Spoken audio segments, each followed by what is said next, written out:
জয় মা তারা, জয় শ্রী গুরু বামদেব। আপনারা প্রায় প্রত্যেকেই সমুদ্র সৈকতে বেড়াতে যান, পাহাড়ে বেড়াতে যান। আপনারা জানেন কি এই জায়গা থেকেই আপনারা মা লক্ষ্মীকে আবিষ্কার করতে পারেন, মা লক্ষ্মীকে ঘরে নিয়ে আসতে পারেন। কি করবেন? যখন পাহাড়ে বেড়াতে যাবেন তখন পাহাড়ের পাদদেশ থেকে কিছু পাথরের টুকরো শুদ্ধাচারে বাড়ি নিয়ে আসবেন।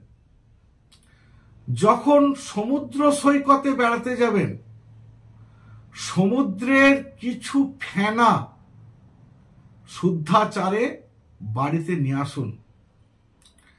বাড়িতে নিয়ে আসার পর ওই পাহাড়ের কিছু পাথরের টুকরো, সমুদ্রের ফেনা, তার সাথে আপনার যে তুলসী মঞ্চ আছে, যেখানে আপনার তুলসী গাছ বিরাজ করছে, যেখানে আপনি সন্ধ্যা প্রদীপ দেখান, সেখান থেকে কিছুটা মাটি তুলবেন।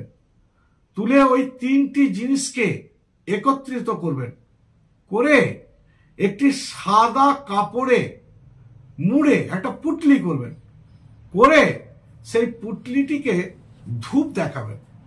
ধূপ দেখিয়ে সেই পুটলিটি আলমারিতে তুলে রাখুন। এতে তৈরি হলো লক্ষ্মী যন্তম। এই লক্ষ্মী যন্তমের কাজ কি, এটা নতুন করে কিছু বলার নেই। তাহলে নমস্কার, আজ এই পর্যন্তই।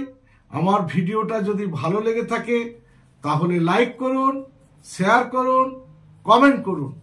আর যারা আমার ভিডিওতে প্রথম এসেছেন তারা আমার চ্যানেলটিকে সাবস্ক্রাইব করুন।